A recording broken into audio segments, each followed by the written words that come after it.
मैं डॉक्टर अंकित पटनी हूँ। मैं कंसल्टेंट न्यूरोसर्जन इधर park healing touch hospital Ambala में हूँ।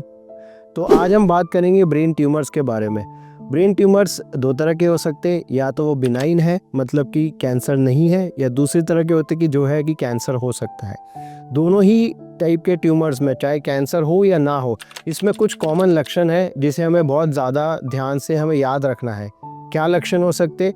पहला कि सिर में दर्द, ऐसा दर्द जो आपके नॉर्मल पेन किलर से भी ठीक ना हो, बिल्कुल असहनीय दर्द हो। दर्द के साथ पेशेंट को साथ में चक्कर आ सकते हैं लगातार जो दवाइयों से ठीक ना हो। उल्टियाँ लग सकती है, दिखने में धुंधलापन आ सकता है या एक साइड का ना दिख सके, ये भी चीज़ हो सकती है। साथ में बहुत ही एक ज़रूरी सिम्टम होता है ब्रेन ट्यूमर का, वो है कि फिट आना।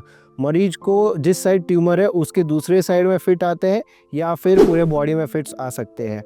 इसके बाद ये चीज़ हो सकती है कि अगर ब्रेन ट्यूमर का साइज़ बढ़ता जाता है, ब्रेन में स्वेलिंग बढ़ती जाती है, तो मरीज को एक साइड का लकवा, अधरंग या पैरालाइज, जो भी आप कह लो, पैरालाइज भी हो सकता है। अगर इनमें से कोई भी सिम्टम है, एक या एक से ज़्यादा सिम्टम्स है, तो मरीज़ को हॉस्पिटल ज़रूर आना है। हॉस्पिटल आके न्यूरोसर्जन को दिखाना है।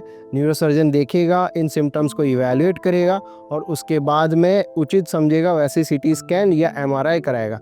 एमआरआई में ब्रेन ट्यूमर अच्छे से दिख जाता है। उसमें हम एक अंदाज़ा लगा सकते हैं कि ये ट्यूमर कैंसर है या नॉन कैंसर है।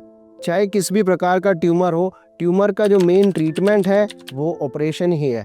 ऑपरेशन में ट्यूमर को निकाला जाता है। जो आजकल लेटेस्ट होता है वो न्यूरो नेविगेशन और माइक्रोस्कोपिक ट्यूमर एक्सीजन होती है, जिससे इंसिजन मतलब कि जो चीरा लगता है वो काफ़ी छोटा लगता है और ट्यूमर को ज़्यादा से ज़्यादा निकाला जा सकता है।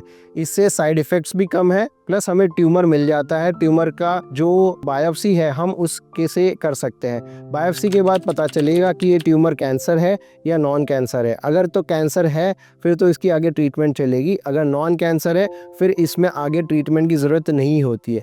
जो लेटेस्ट टेक्निक्स है माइक्रोस्कोपिक ट्यूमर एक्सीजन, इससे साइड इफ़ेक्ट्स काफ़ी कम है और ये काफ़ी सेफ़ प्रोसीजर माना जाता है। मरीज़ को मे बी 1 या 2 दिन तक शायद वेंटिलेटर पर रखा जाए या वो भी ज़रूरत नहीं पड़ती। उसके बाद मरीज़ नॉर्मली 5 to 7 डे अपने घर डिस्चार्ज हो जाता है। ट्यूमर के लिए ट्रीटमेंट आगे चल सकती है, अगर फिट्स पड़ रहे तो फिट्स के लिए आगे ट्रीटमेंट चल सकती है, लेकिन ट्यूमर एक्सीजन, ट्यूमर की सर्जरी सेफ़ है। मरीज को इस चीज़ के लिए बिल्कुल भी घबराने की कोई ज़रूरत नहीं है।